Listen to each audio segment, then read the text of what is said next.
Okay, let's talk about Clever.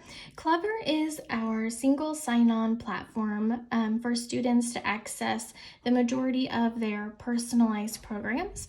So Clever is up here, the blue with the white C. When you click on this, it's going to bring you to a screen that looks like this.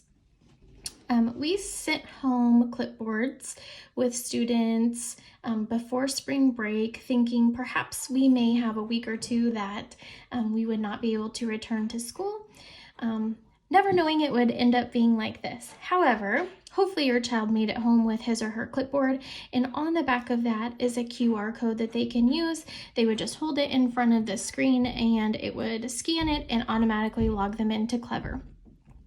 Some kids don't like using that, or if your child doesn't have that, the other option is to click on this blue button down here.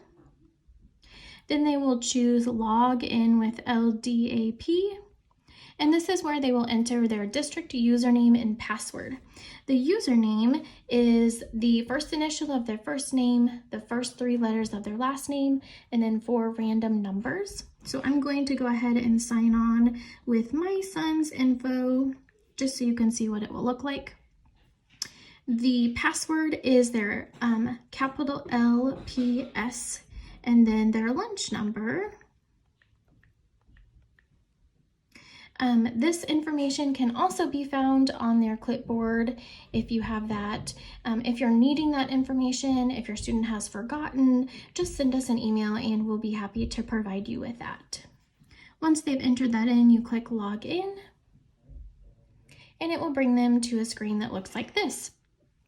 From here, students are able to access Lexia, they are able to access Seesaw, they are able to access iReady, and that's primarily the 3 things that they will use this for.